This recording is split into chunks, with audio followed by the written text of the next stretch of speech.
Hey guys, what's up everybody? What's up Facebook? What's up YouTube? So I am fixing to go over here, publish this to public. Okay, now I need to do a reel and invite everybody. Here we go. Come on over, y'all. Okay. I don't know about you guys, but me and my husband used to like jackrabbits when we were in our active addiction, sometimes 3, 4, 5 times a day. Well, when we got sober, all of that changed. It was like we changed and we didn't know how to approach, being intimate with each other in sobriety.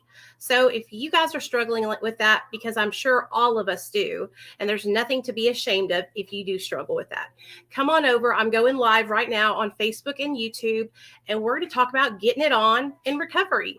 All right. Love you. I don't know about you guys, but me and my husband used to like jackrabbits when we were in our active addiction, sometimes 3, 4, 5 times a day. Well, when we got intimacy. It was like we changed and we didn't know how to approach. Okay, here we go. In sobriety. So if you guys are struggling with that, because I'm sure all of us do, and there's nothing to be ashamed of if you do struggle with that, come on over. I'm going live right now on Facebook and YouTube. Oh, that's a good way to do it right there. I don't know about you guys, hey, Evelyn, what's up, girl? Like jackrabbits when we were in our active addiction. Sometimes 3, 4, 5. Oh. Well, I don't know about you guys, but me and my husband used to like jackrabbits when we were in our active addiction. Okay, so today we're going to be talking about intimacy and recovery. So come on in. Come on in, y'all. So I had gotten a question from one of my girls. She works with a bunch of girls that are in early recovery. And one of the things that they were talking about was they were talking about how they were struggling with, their sex in recovery. And so, you know what? Who better than to talk about something like that than to me? I'm not embarrassed, honey. I'll tell you guys everything I know about getting it on in recovery. Okay? So don't be embarrassed. There's nothing to be ashamed of. Come on in. If y'all don't mind, share the video, like the video, and invite your friends. That will help me out a lot. I am just letting people know on my other socials that we are live, and then we will get to talking, okay? There we go. Hey, John, what's up, man? We're talking about getting it on in recovery. We're talking about getting it on, baby.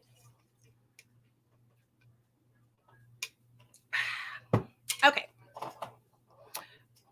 Let me get my spectacles on because I can barely see y'all's comments. So you are on time. Yeah. So I've just kind of been going live whenever I want to, but now that I have my computer, I can go live on Facebook and YouTube at the same time. So I'm trying to do that more often because my YouTube people don't ever get to do the lives with us. So I'm starting to try and go live more often so people on YouTube can join us,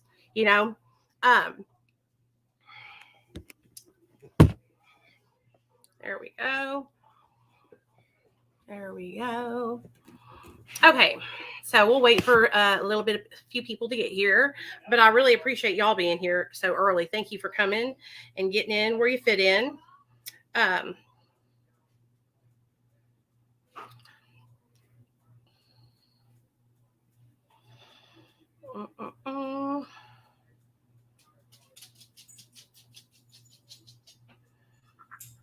Okay. Just be aware that taking comfort meds can make you score lower on the test. So just take that into consideration. That since you're taking comfort meds, you're not going to be it might take longer for you to reach the 14, but you'll get there.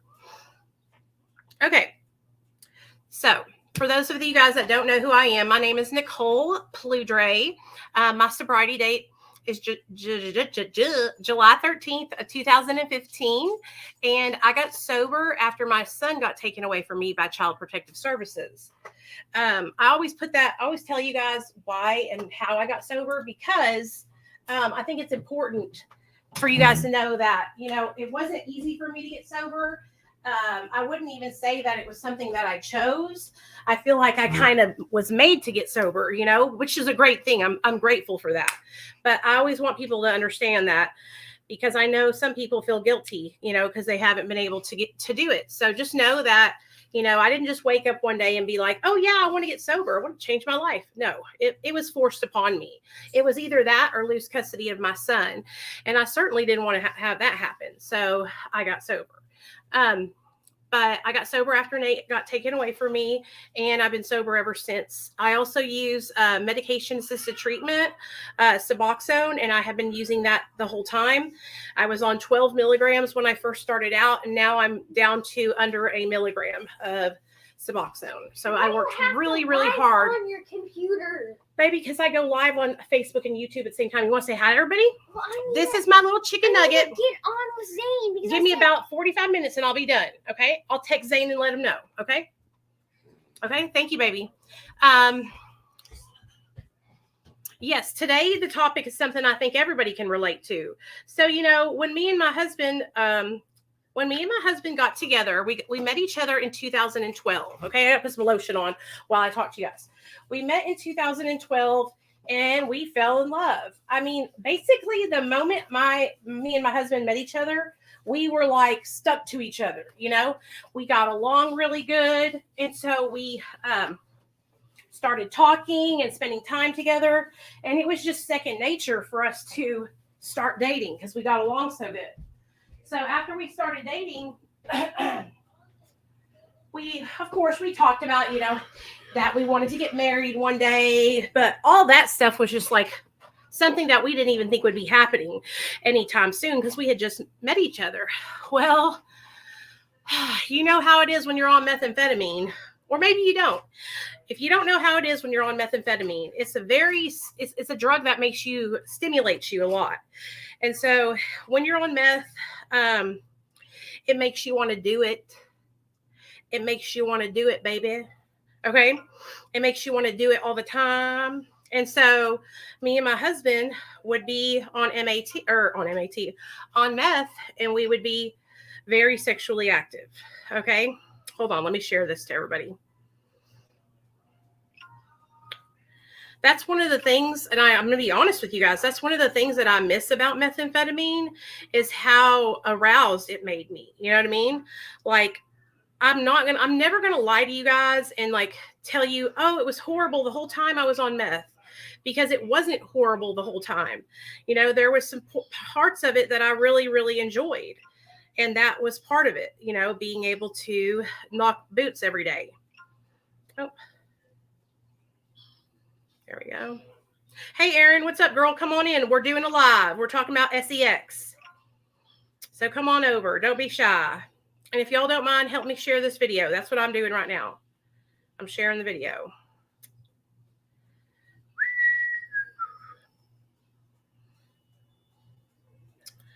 Dun, dun, dun.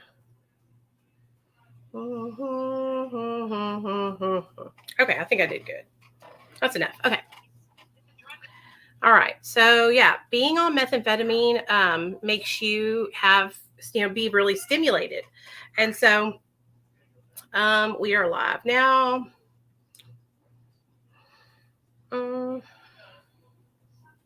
Okay.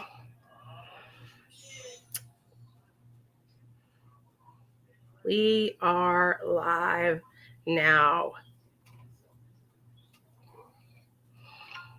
I really want people to come because I think this is important to talk about. Come join the live. Okay, y'all. Let's talk about sex, baby. Let's talk about you and me. Let's talk about all the good things and the bad things that may be. Let's talk about sex. Let's talk about sex. That's what we're talking about today. Let's talk about sex. Let's talk about... Okay, that's what we're talking about today, you guys. So don't get shy. Don't be all worried. Don't get your panties in a wad. Okay, we're talking about sex.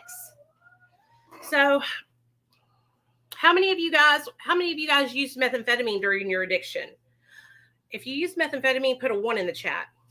And if you didn't use methamphetamine, but the drugs you did use still made you, feel frisky, let me know. I want to hear from you.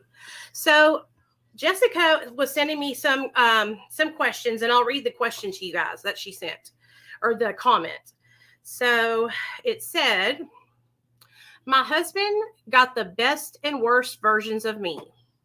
I'm clean, but I was fucking like a jackrabbit, and now I'm drier than the Sahara Desert. It's embarrassing, and I don't talk to anyone about it.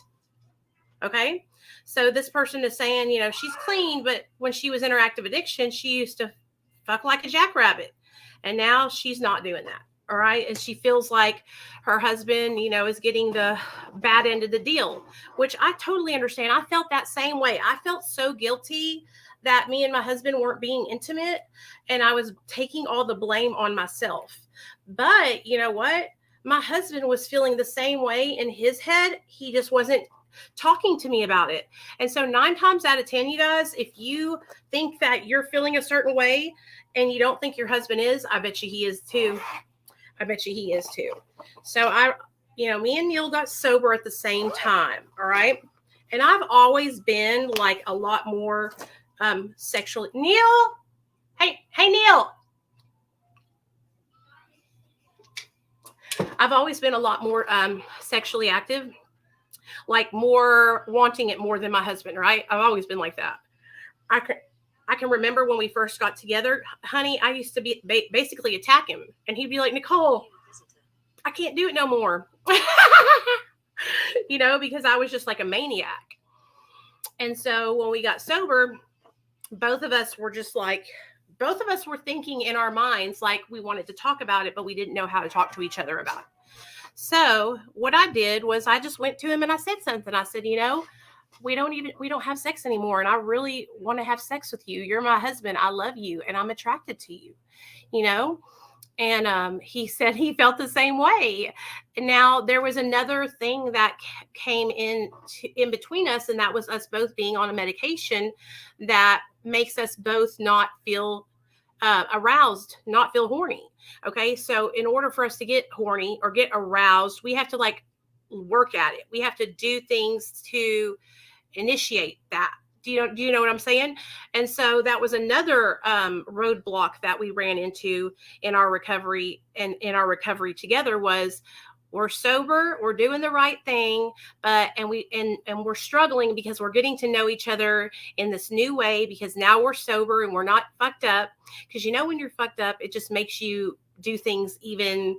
It's like I can do anything because I have like balls of steel when I'm fucked up. You know what I mean? I have courage forever.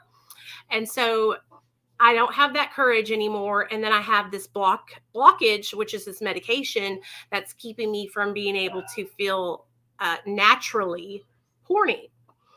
So I had to talk to my husband about it. We sat and we talked about it. Now, these are like kind of, sometimes, I don't know about you guys, but I feel like sometimes I revert back to being a little kid when I talk about sex and stuff like that. Sometimes I'll get embarrassed or I'll feel ashamed. And I'm like, why am I doing this? Like, I'm married to this man. This is my husband. There's nothing for me to be embarrassed about. You know what I mean? There's nothing for me to be ashamed about. So when we talked to each other about it, this is what me and my husband had to do. We had to figure out ways to initiate arousal in each other. Okay. Like, because it wasn't like it was just happening naturally and we weren't just doing it. Do you know what I'm saying? It's that it wasn't happening. So if it was happening naturally and we were just ignoring that feeling, it would have been a lot easier to just act on that feeling. But we had the twofer. It wasn't happening actively. You know what I'm saying? And so we had to make it happen actively and then work on it together.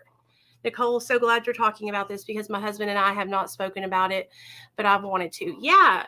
And so, and here's the thing, like, don't get me wrong. There's some days where I want to, and my husband maybe doesn't feel like it, and he's just tired because he works all day long.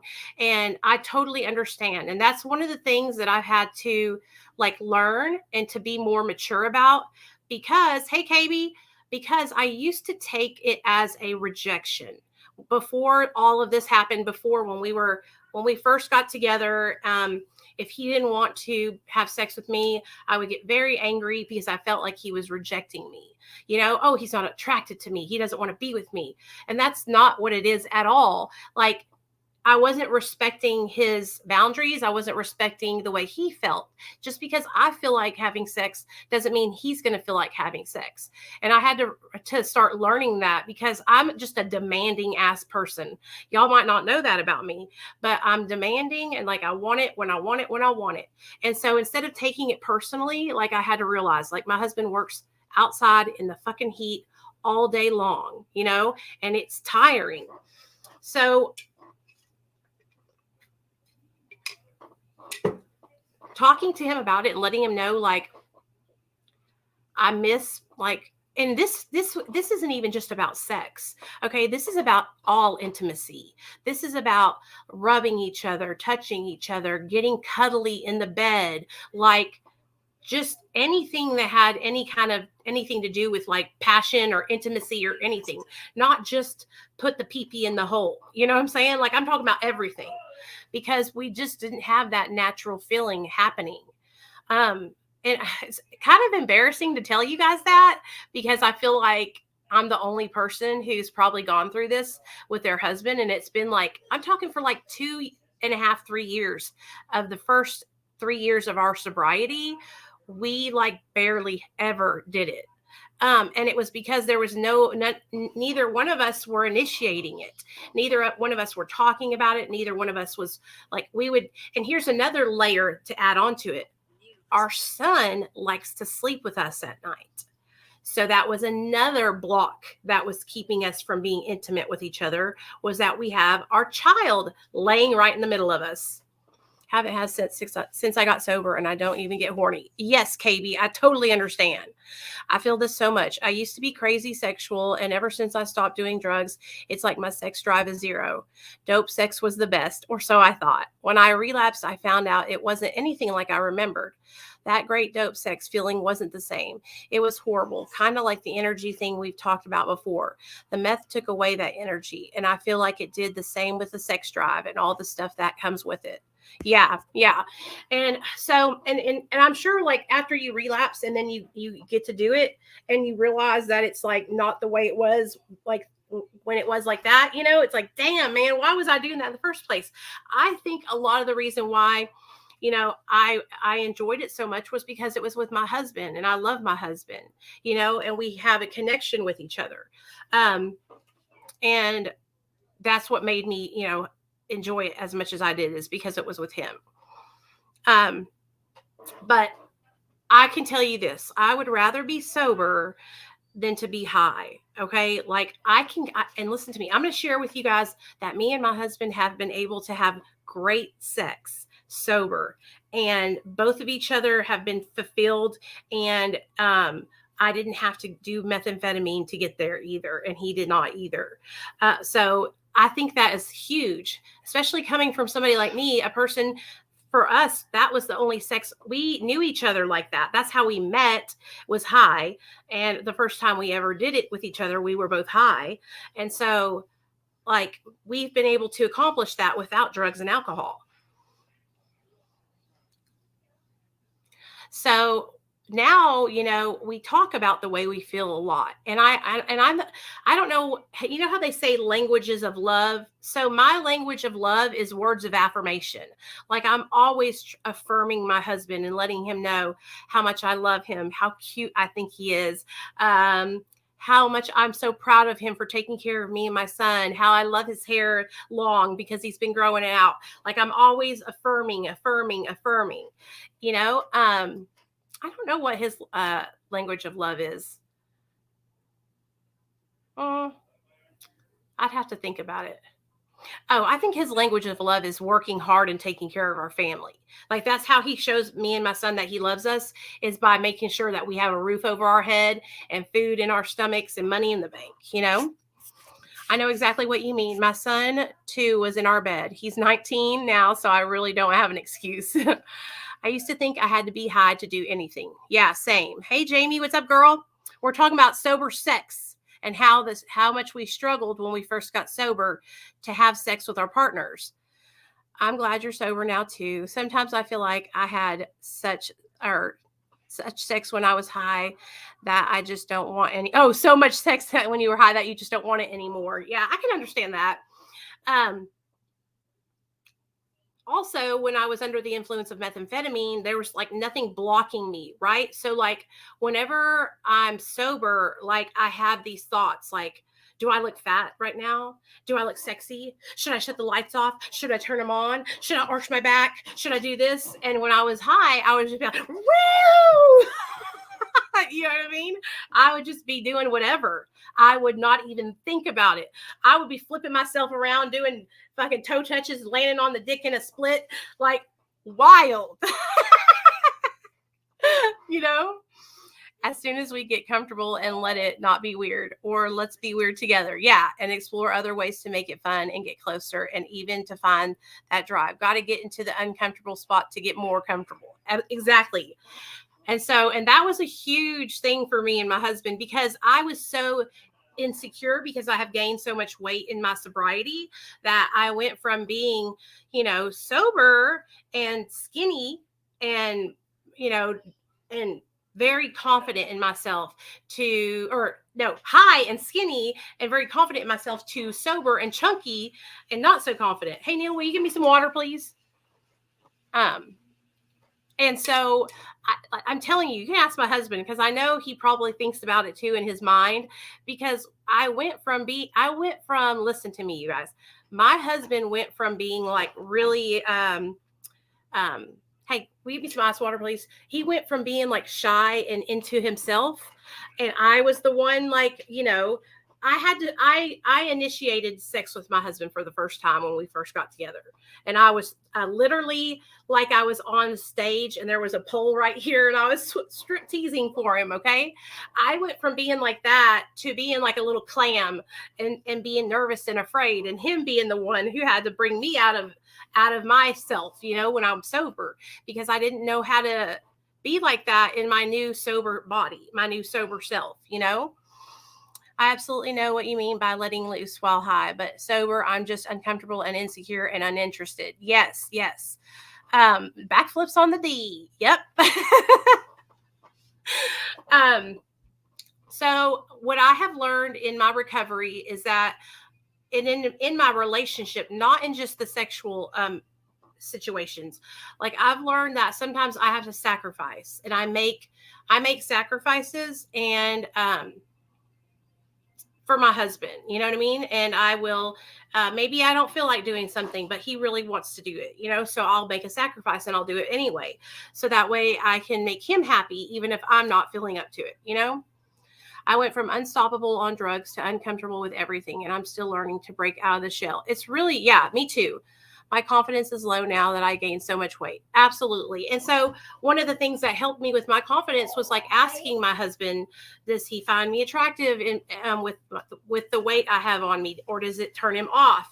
Does he still think I'm beautiful? And he tells me, like, I love you so much no matter what weight you are at. But since I've started losing weight, he can tell. And he also lets me know, like, hey, I can tell you're losing weight. I can really, really tell. And, in this area right here. What's up? What's up, baby?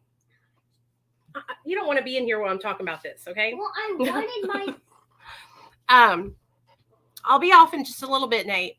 No, you mean 5 hours. So, talking with Neil and initiating things is what's really helped me a lot. And asking him, like, okay, do you like it like this, or would you rather it be like this? And him doing the same with me, so that way if we talk to each other, and it makes it easier for us to do that if we talk to each other and find out what each other likes and needs and wants, I have a fear that the sex will never be as good again sober. Aaron, I will tell you this, girl. I was afraid of the same thing. Hey, what's up, Mad Feathers?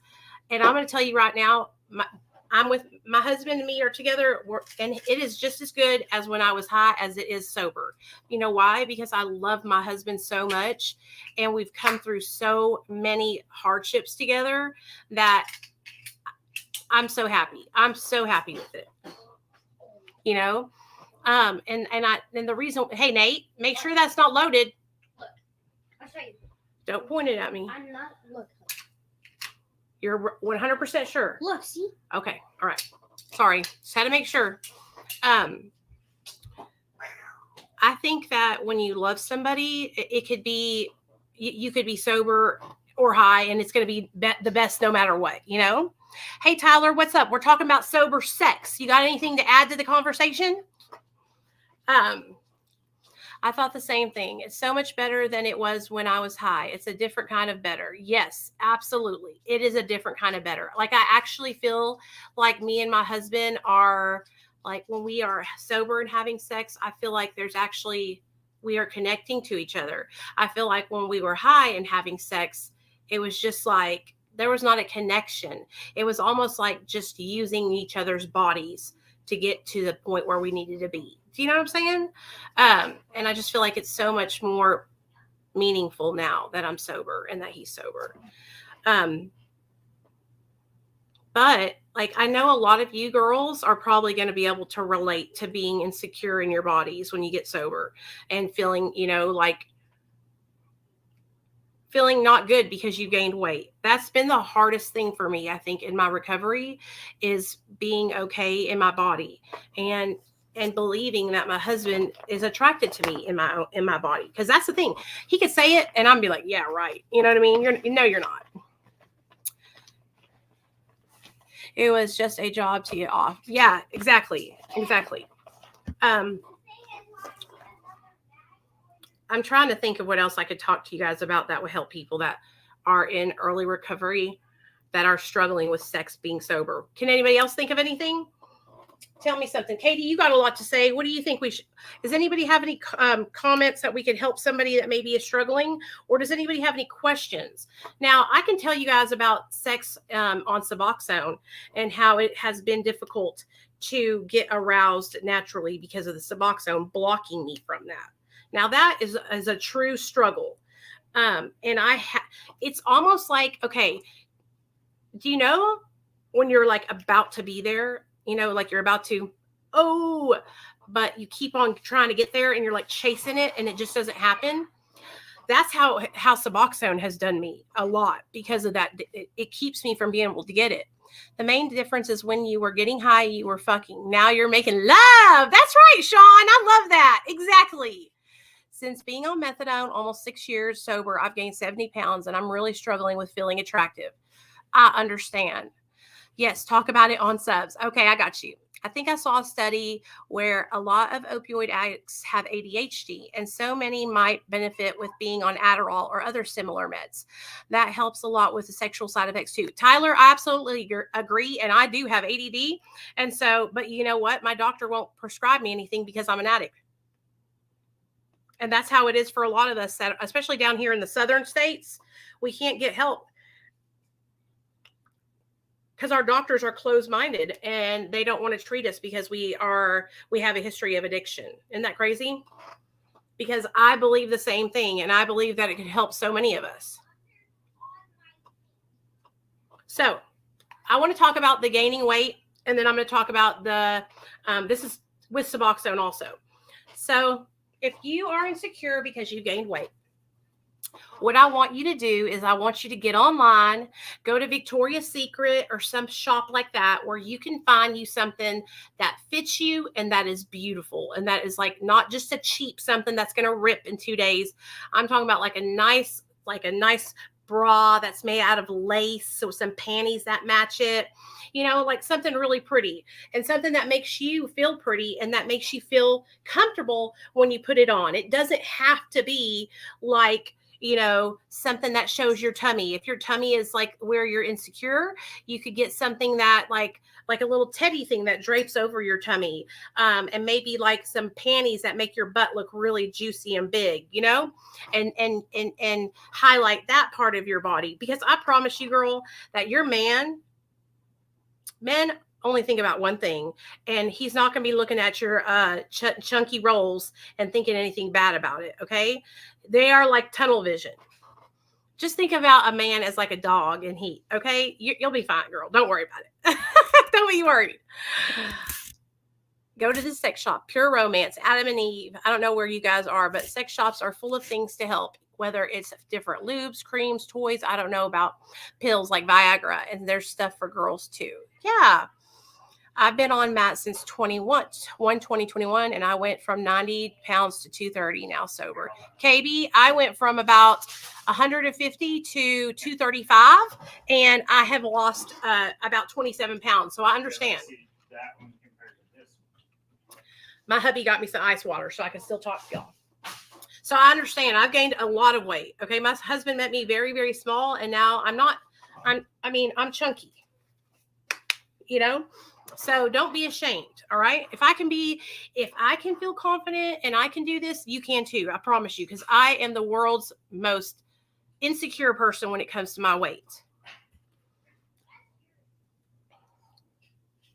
I'm telling you, and find yourself a cute little something that will make you feel confident and makes you feel beautiful.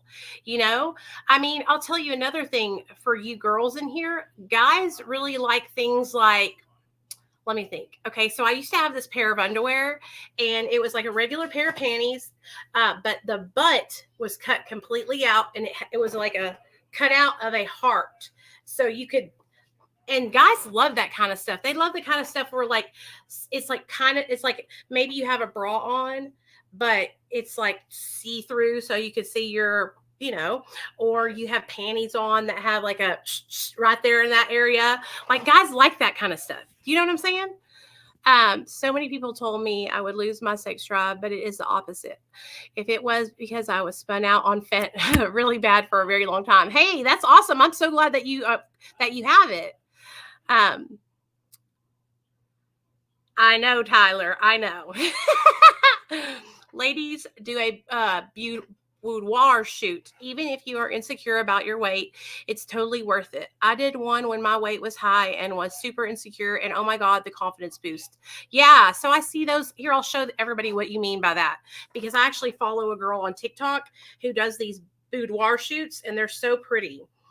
And also during those kind of shoots, they teach you how to like arch your body and stand in certain poses that will make you feel more pretty, you know? So like up. I don't know if y'all can see. Oh, well. Anyways, it's a girl. She's like posing her and all this stuff. It's really cool. Thank you, Neil. I love you. So yeah, those undies, I think I got them from Victoria's Secret, but they're so cute. And I just know that guys like that kind of stuff. Like you could have on like bra and panties, but like if you have it on like the panties with the heart in the butt of them, or like whatever, then that's like such a turn on to a guy, you know? And their main goal is to get where it needs to go. I think that they do all the other stuff just to make sure that we're happy. But their goal is, they have one goal and one goal only, and it's to go to the hot, warm, wet spot. You know what I mean? But if men knew how much us women like worry about what we look like and whether or not we look good in a certain position, like I promise you guys, if you started thinking more like a man, then you would realize that you don't have to put all this effort into anything, because they're really, I'm sure they appreciate it a little bit, but it's like, let's say you put together this whole sexy situation and you're waiting for your man to get home. He's going to come in the room. He's going to look around, but then he's going to go pew and dive headfirst in the coochie, because that's where his mind, his body, everything. Because here's the thing, men are led by their penis. Okay. So their minds women are led by our emotions. Men are led by the feeling, right? The feeling down there. And so we want to make love and be sensual and like take our time, and guys want to get the feeling, you know what I mean? And so if you can find like a happy medium with your husband or boyfriend or significant other, where, you know, you are getting him what he wants and also making yourself feel comfortable and beautiful and sexy, then you're in it to win it, you know? Yeah, exactly. Exactly. And that's not an insult to guys. That's just how they were made. That's just how men are made. You know what I mean? Because if we think back all the way back to like cavemen days, they were here because they needed to reproduce and make more people. And so that's like why that is like that, because they're supposed to be making more people, you know? Okay. So no offense to any of you guys in here. That's not, I'm not trying to say it to offend you or anything like that. But if you are a guy and you are in here, this is a good place for you to be, because you hear about how much we think in our mind about like what we look like, what position. Does this make him feel good? Does he like it? Like, that's what us women are thinking about. Okay. Us women are thinking about, we're down. Let's say we're doing a job ahead, giving you head. We're in our minds thinking, oh my gosh, does he like the way this feels? Am I doing it fast enough? Is there enough spit in my mouth? Should I slow down? I mean, this is what's going through our minds, So as a man, you could say, this feels so great. I really like it when you do that. Oh, go slower or go faster. Do you know what I'm saying? And talk to each other. That's something that I think helps a lot. And when me and my husband got sober, that's something that that helps both of us a lot, is because we talk to each other. And so if I'm doing something that feels good to him, he lets me know, so that way I can continue doing that. You know what I mean? Like, leave the guessing games out of it, man. There's no point in like having to be scared or embarrassed about what your partner is feeling. Like, tell them, say, this is what I like. This is how I like it. This is the position I like it in. Because I promise you that if you're a man and you tell that to me, that makes me feel a lot better, because I know what I need to do. And I'm sure men feel the same way about us when we direct them. Okay. All right. So as far as Suboxone, so I hope that helps you with your confidence a little bit. If you're a man and you're insecure about your weight, I can promise you that we are not thinking about your weight, honey. Like, if we're with you, we love you just the way you are. If a woman is with you and you've gained weight, I promise you, if she hasn't left you already, it's because she loves you and she doesn't care about your weight. I'm super insecure too. I've always been chunky. When I was using, I dropped almost 200 pounds, but then it all came back. So I went from a size 14 to a 24, almost 300 pounds. And I tried the phentermine and wasn't losing any weight, maybe like 20 pounds. So now I'm at 266 in a size 18, and I still feel huge. I feel like I will always be insecure, always have been, always will be, but trying to show my kids it's okay to be comfortable in your skin, and we are beautiful no matter how much. Yeah. Listen to me, and I can understand that. Like, when I'm skinnier, I still have the same thought process as I did when I was bigger. So I think that I have the same. I'm the same way too. But like now, so when I was heavier before, like years ago, it was different than it is now. Now, like, I know more about myself, what I like, what I want. I'm also married to the person that I'm going to be married to for the rest of my life, so that helps out a lot.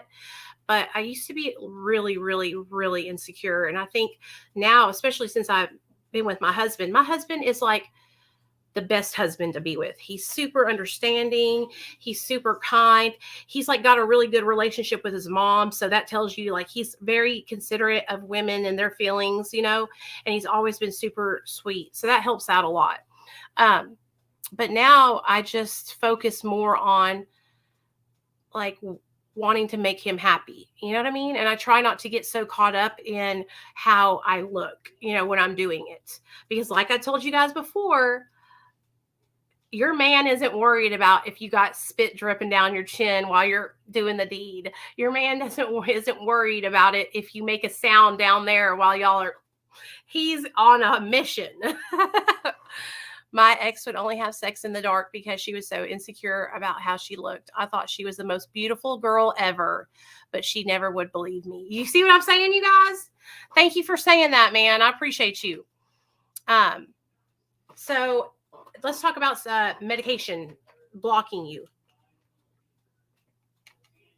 So yeah, That's a huge problem. Okay. I have this problem, even though I'm able to get started.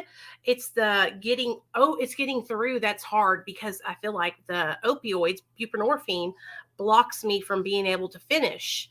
And when I tell you guys, it can make me very mad sometimes, because I will be in it to win it, and then I cannot do it. You know what I mean? From what book, honey? What book, KB? What are you talking about?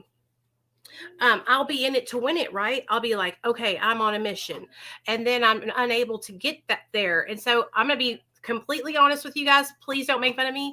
But if that happens, I will be like, okay, it's time for me. I got to go in by myself, because I can make sure I can get it done if I have to, with my good old love you, girl. Okay, so that happens, and that's what helps me whenever I can't, because of Suboxone. Because that happens. I think a lot of people have that same issue with being on medication. I have the same problem with the blocking, and even when I do reach the big O, it's just a tiny O. Yeah, I understand what you're saying. I think one of the biggest things you guys can do is just listen and be understanding. Yeah, I agree totally. And so I always let my husband know, like, that it's not because of him, it's because of me being on my medication, and he knows, because he's had the same issue too before. But what I have found is, like, the more we make it a regular thing to, have sex with each other, the more regularly we make it, the better it is, and the easier it is. You know what I'm saying? Hey, Cher, remember you would read pages from the book about NA. Oh, are you talking about the Recovery with Russell Brand book that I've been reading? Or because I have the big book of Alcoholics Anonymous, but I don't have the Narcotics Anonymous big book. I'll show you.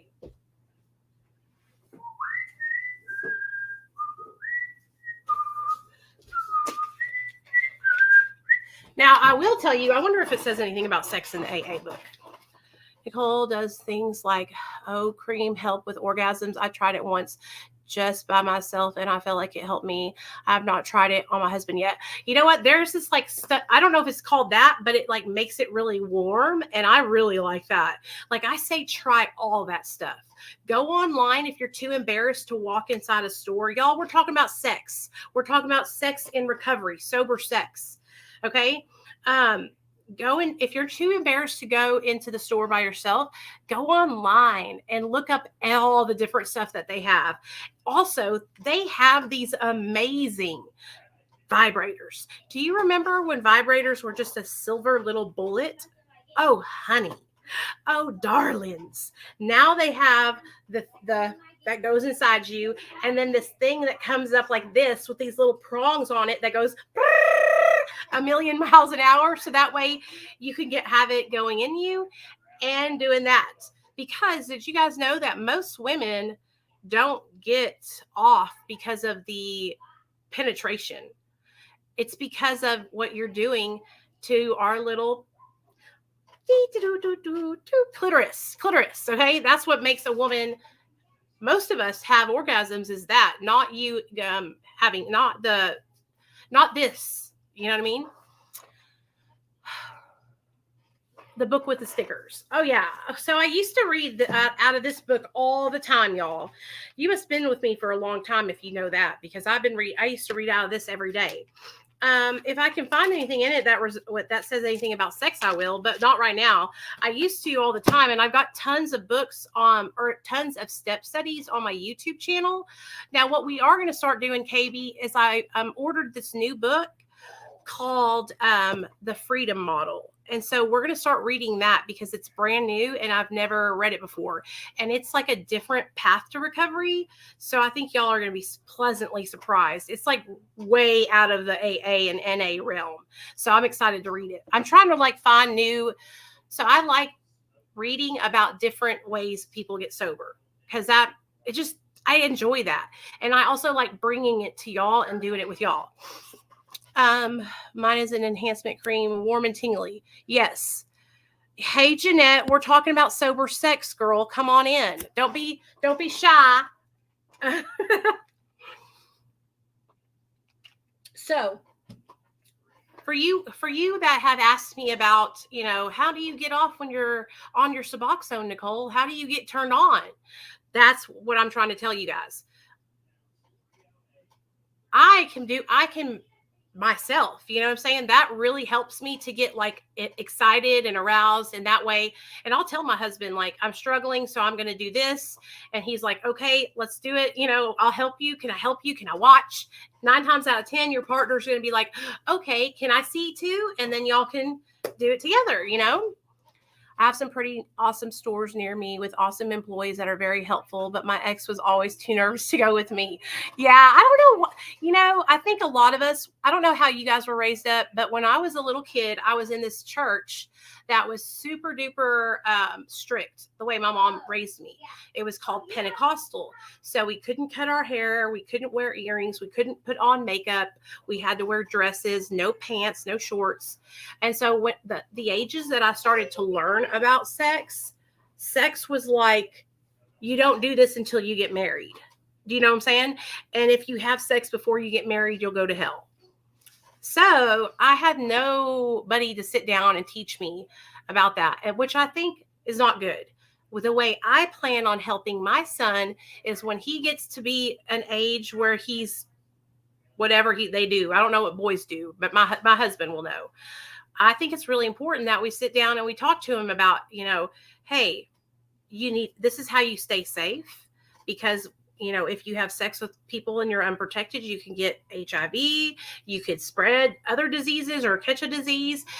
You could have a baby, and nobody sat down and told me that when you have sex, you can have a baby. You know what I mean? So I want to teach my son these things so that way he doesn't have to be like scared or embarrassed or not knowing, Matt has totally decreased my sex drive. Once I've started, I'm fine, but the drive to start is just not there. Jeanette, absolutely 100%. I know what you mean. And so that is why me and my husband, like, I'm going to tell you guys, like, seriously, we have to ask each other for sex because we don't naturally get that feeling anymore because of the medication that we're on. So I have to be like, hey, let's plan to have a night tonight, if you know what I mean. And if we're planning to have a night, then that means that everything has to go perfectly because little man has to stay in his own bed. You know what I mean? And so we have to make sure that we orchestrate it. And it's like a huge thing that we have to make happen. You know what I mean? Like, we went on vacation and I was so excited because we were going to have our own bed in the hotel and everything, And no, we didn't. My son, we can have 2 beds in the hotel room and the one bed's going to be empty and the other one's going to have all 3 of us in it. I was thinking Nate will go to play outside in the pool with some of the kids and nope, not happening. So I don't worry about it anymore. My husband is very good about being understanding about my needs and my issues, and it makes me feel even worse because I still don't have the desire for it, but he's good about trying to please me. Yeah, Aaron, I understand. And so that's why, like, that desire doesn't naturally come to me either. And so that's why I have to talk to my husband about it and basically request it, and he doesn't even have to worry about requesting it because my ass is always requesting it. So luckily for him, he doesn't have to worry about that, Before I was the one to be okay with initiating it. And now I'm not. I'm lazy and I'm like, fuck it. I can go without it. It sucks so much. Porn puts me in the mood, kinda. Or if I'm sitting there and not in the mood, I got to just try to turn my mind off about not being in the mood and just let it happen. Yeah. So I can understand where you're saying where you get lazy about it. I understand. Is it possible for you to find a new doctor in your area that specializes in ADHD? There are also telemedicine doctors that prescribe. So yeah, Tyler, I tried to go the telemedicine route and for some reason they couldn't prescribe to Arkansas. So I have to look again for that. But I'm going to have to look for like a psychiatrist that specializes in it because this is how I found out that I what my doctor said, first of all, I found out that I had it by talking online and making videos. And so many of you guys came to me and messaged me and said, hey, you need to look into ADHD, because people were basically diagnosing me with it online. And so then I went to see my doctor, and we talked, and he did two tests, some kind of test where I had to answer questions. And then he was like, yeah, I think you do have ADHD. And so I was like, okay, great. That means I can get help. And that's when he was like, well, since you have a history of addiction, the only medication I'm willing to try is Strattera. And I was like, hey, that's cool. I'll take it. But then he was like, but you're on Wellbutrin, and I can't prescribe you Strattera while being on Wellbutrin. And I was like, what? So it's just like, fuck it, you know? I feel like long-term relationships kind of end up like that, where you just tell each other what you want. Yeah, I mean, today is me and my husband's 10-year anniversary. We've been together for 10 years today.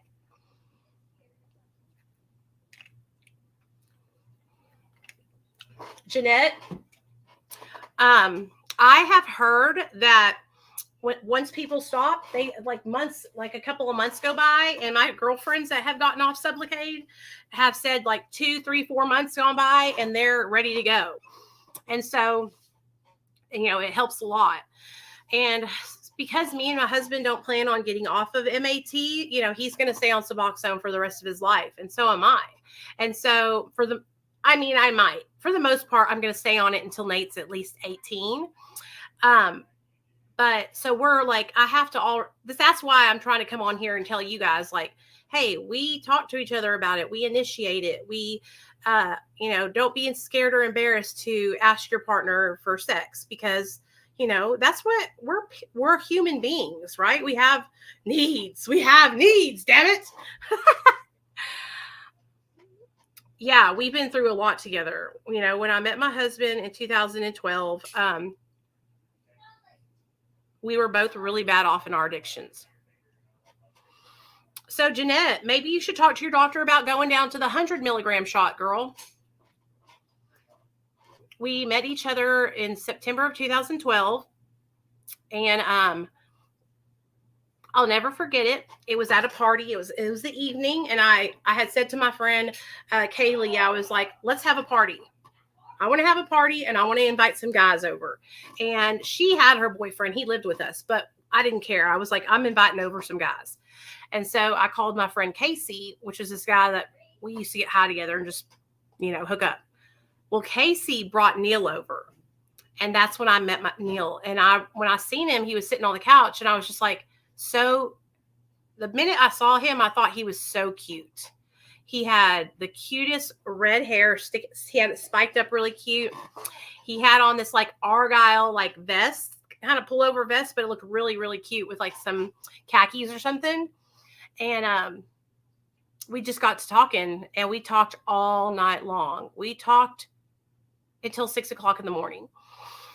He had asked me if I wanted to get a hotel room with him. And so me, him, and Casey went and got a hotel room. And me and Neil he laid on one bed, I laid on the other bed, and we were facing each other, and we just sat there and talked all night long until 6 o'clock in the morning. And then when he dropped me back off at my house, he said that he would want to hang out again. So I gave him my number, and he called me like 2 days later and was like, do you want to go out and get a hotel room again? And I was like, what kind of woman do you think I am? And he was like, no, I don't mean that. I just mean like, you know, you live with your friends. So do you want to like go somewhere where we can be alone? And I told him I was babysitting at the time. And he was like, well, then we can take the kid and we can go to the park. And I was like, that sounds perfect. And so we went to the park, and I'll never forget it. He put his arm around me like while we were walking. And you know how when somebody touches you and your heart goes in your stomach, like you get that feeling? That's how I felt when he put his arm around me. And I was like, damn, I really like this guy, you know? Well, we hung out for like a week straight. And then I remember like, I really like him. I'm going to make it official. And so I told him that he couldn't come over that night because I needed some space. And he was really upset that he couldn't come over. He's like, what do you mean you need space? I was like, I just need space. And you know that this fool showed up on my doorstep at midnight, and I told him, no, you cannot come in. I need space. Because I was literally going through every number in my phone and calling every dude that I ever hooked up with, that I ever even gave an inkling that I liked them. And I was calling every single one of them and telling them, I have a boyfriend now, and do not ever call me again. I have a boyfriend now. Do not ever call me again. And that's why I didn't want Neil to come over, because I was trying to tell all these guys that I wanted nothing. What is that? Dad's letting me have it. Okay, do not put your finger on the trigger, though. Look. Okay, good boy. I didn't even know that was back there. Don't run with it either. So when me and Neil were in our active addiction, we were addicted to methamphetamine, opiates, and benzos. That's what we were addicted to the most. We were always either doing meth or shooting Roxy's. And that's how we got together. I told all those guys that I didn't want to talk to them. And then when he came over the next day, well, let me tell y'all, I opened the door the next morning and there was a bouquet of roses on the doorstep with a letter from him apologizing for, overstepping my boundary. And so, of course, I called him and I was like, get your ass over here. And so when he came over, I was like, dude, I was calling all these guys because you guys got to understand something. When me and LD broke up in 2005, I went on this tirade of, I'm going to be a player. I'm going to be like, you know what? I'm never going to have a boyfriend again. I'm never falling in love again. I'm going to get what I want from every guy that I come in contact with. And so that's what I did. From 2005 till 2012, I was a player, baby. Okay. And I literally had just like Rolodexes full of dudes that I could call and go to their houses or get drugs from, or, whatever I needed. And so I needed to get a hold of all these guys and let them know, like, hey, I don't need you no more. So that's what I did. And that's really a big deal. That's why I tried to explain to my husband. I was like, you don't understand. Like, I really, really like you. I would have never done this for anyone else. Like, I'm really attracted to you. I really like you. Like, I can see myself being with you for the rest of my life. I can see getting married to you. And we did. We got married in 2019, in February of 2019, February 20th. And we had our son in 2014, July 4th. But this day, I always remember it because it was just, 10 years we've been together, 10 years. But I had went my whole life like never being treated with respect by a guy. Like, I had always been treated so horribly. I had always been treated like a dope whore, basically. And so when I met my husband, he opened the car door for me and I asked him, why are you doing that? And he said, what do you mean? Why am I doing that? Like, this is what you're supposed to do. You're supposed to open the car door for a girl. You're supposed to hold the door open for them. You're supposed to pay for their stuff. Because I had never had that happen to me in all the years that I had been dating guys. I've never had a guy treat me with respect until I met my husband. And I was just blown away. I couldn't believe it. I remember calling my dad crying because I had never felt so appreciated and treated so nicely. It was a really big deal. I know. Laura, I love my husband so much.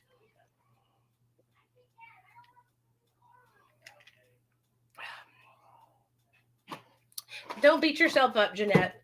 Don't beat yourself up. That's why I started sharing my story about being on Suboxone openly and online because of people like you who feel ashamed. Because that's what I don't think people understand is how much shame and guilt a lot of us feel for having to have the extra help. I mean, that's all that it is, girl. It just means that we needed a little extra help. If I could have, listen to me, if I could have gotten sober without Suboxone, I would have done it. And I'm sure you would have too. All of us would have. I met my husband through my brother. I decided to take a trip to visit my family in Wyoming. And was totally coming off of drugs. Went camping for my niece's birthday, and my brother had his friend come hang out, and I was starstruck. Talked to him into staying the night, and we slept in the same tent. Me, my son, and Joey. And he's a good guy. Drinks, does mushrooms and smokes weed sometimes. But other than that, not my typical jailbird shitty human that I used to allow myself to be with. Same, Katie. I used to allow myself to be with these fucking pieces of shit, right? And although my husband was struggling with addiction, my husband struggled with addiction because he had a back injury when he was very young. And so he started on pills when he was like 17. And so he has had an opiate addiction ever since he was young. And so he went to college. He's got his master's degree. He's really smart. He comes from a good family. And I had always dated guys who came from broken homes, who had no jobs, no education, and were just... And not that you have to have an education or come from a home that's not broken, but, you know, most of the guys that I dated that were like that, it was because of this horrible upbringing that they had. Like LD was from a very broken home. His mom was a prostitute that his dad got pregnant 3 times and had 3 kids with. And she basically never had anything to do with him or his brother or sisters. And so his dad ended up kidnapping them from CPS and bringing them to Arkansas to raise them, you know. I've had slip ups, and I know now that no one is perfect and we can't expect more out of ourselves than we expect from others. Exactly. So it was like I was dating these guys who were broken. They were just really bad off. Like, he was the worst, though. LD was the worst. And he was just mean. He was mean-spirited on the inside. You know what I'm saying? Like, he was mean. He was mean. And I feel for him. He's dead now. And it's a sad situation that he died. But honestly, he put me through so much heartache and hurt me so bad. I didn't cry. I didn't shed a tear when he died. But, you know, his family did, I'm sure. I feel bad for them. But anyways, I hope I'm not embarrassing you guys by talking about sex. Does that embarrass y'all at all?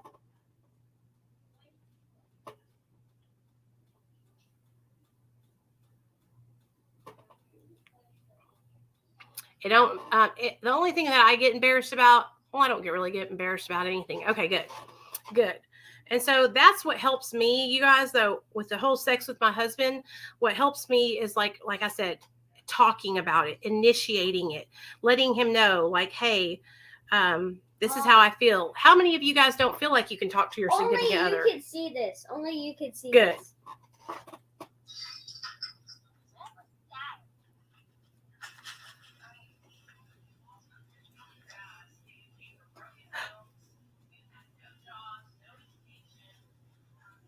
What are you doing? Look. Is that a BB gun? Sure. Oh, gosh. Y'all be careful, Neil. Y'all be careful playing with guns. Of course they have guns, y'all.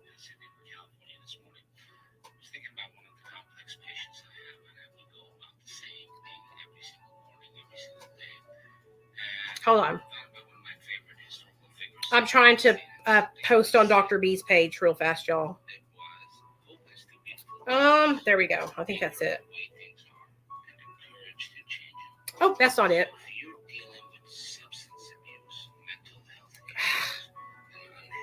That's not it.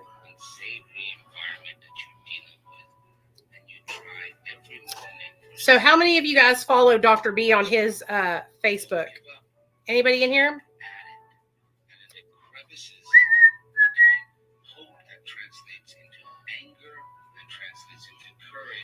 That's not it either, Nicole. Delete. So he just posted a new video on his, and I didn't see it. Okay, here it is. He just made a video about why do people view Suboxone as not sober. I think that's a really good topic. Okay. Dr. B that's the doctor who I work for. So whenever you guys hear me talking about my boss, it's Dr. B here on Dr. B and Austin are my bosses. Austin and me work for Dr. B, and Dr. B is a addiction specialist and a medical doctor. And Austin is owner of a company called Socialty Pro, which is a social media marketing company. So Austin got hired by Dr. B to handle his social media. And then I got hired to specifically answer phones for Dr. B and his sober living, his treatment center, and his MAP program, all that. And so that's how I got involved. Then, because I got hired by Austin, then I also help manage some other social media accounts of other people too. I manage a guy he's an interventionist. I manage another guy who is he's a coach, like he coaches people to help change their mindset, like positive. Then I manage a treatment center that is, it's an outpatient treatment center. And then another guy who shares about addiction. So I'm like 7 or 8 different accounts that I manage online. And that's what I do for Austin. But Dr. B is like my main person because I do all his stuff. Our sex life was nonstop when we first got together. Then I got pregnant, then depression, still working on getting out of that funk. Yeah. I love watching him and his answers. He's so wise. Dr. B's the bomb. He's a good guy too. He's a good guy. You can find him here on Facebook, Dr. B Addiction Recovery, and on YouTube, everywhere. But he's a good man too. I look up to him a lot. Whenever I got into recovery, he's the person who has helped me to realize that my recovery is valid. He's the person who helped me to learn about MAT and that there's nothing wrong with being on MAT for as long as you need to be on it. Because when I came up and I started sharing my story, there wasn't a lot of people talking about being on subs or talking about being on subs and it being sober, you know? So he helped me a lot because he was talking about Suboxone in a positive way. And all the people that I was meeting were talking about it in such a negative way all over online. So when I met him and he was so positive about it, I was like, dude, I need to know who this person is because this is what I'm talking about, you know? And that's when I found him and I started really paying attention to his content. Last night, you guys, when we did that video about the kids that struggle with it, their parents who struggle with addiction, when I woke up this morning, you guys, I had so many messages on my cell phone from people who had texted me who were kids because their parents were addicts and they wanted to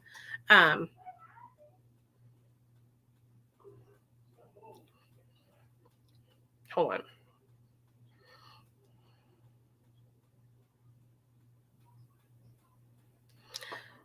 Because their parents are addicts and they wanted support. You know what I mean?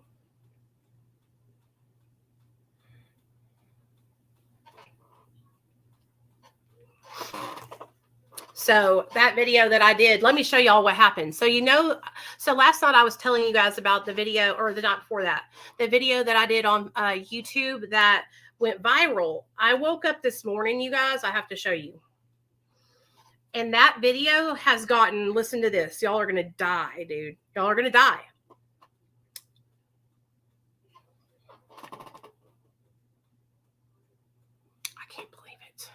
I can't believe it, dude. It's crazy. That video has gotten 655,000 views.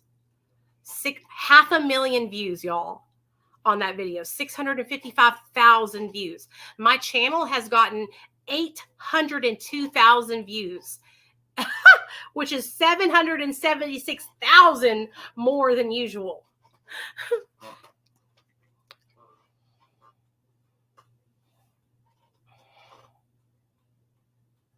Yes, Joseph, that's what we were talking about earlier. I was telling everybody that it keeps me from being able to owe. But I have to, so what I have to do is I have to make it happen. But what I was also telling everybody, Joseph, is there, or Joe, that you know how men are. All you men care about is getting it, right? So us women, we worry about if we look good, if we look fat, and you guys could care less about that. All you guys care about is what's in between our legs. Am I right, Joe? Joey, am I right? And where have you been? You hadn't been coming on lately. I can't believe it, you guys. I cannot believe it. How many people have come on, and it's just crazy. I'm so happy, y'all. Like, I'm so happy. Because now I'm going to be able to help people all over the world.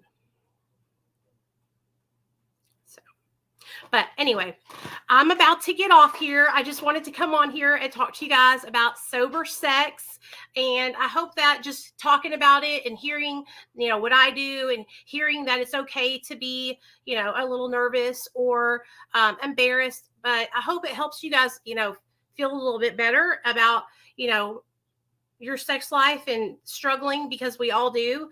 And I hope it helps you guys to step outside of your comfort zone and, you know, wear the sexy outfit or ask the question and just do the damn thing. What I'm going to do now is I'm going to go live over on TikTok and put on some makeup, because I told everybody that I would. So if you guys want to come to my TikTok, hold on. TikTok. Hey, Nate. TikTok. Discovering Nicole 7754. All right. That is my TikTok account right there. Discovering Nicole 7754. And I love you guys. And I appreciate every one of you guys for supporting me. And I'll probably be on live on Facebook later on this evening. But I am going to jump over to TikTok now and do some makeup with them. Okay. All right. Love you guys.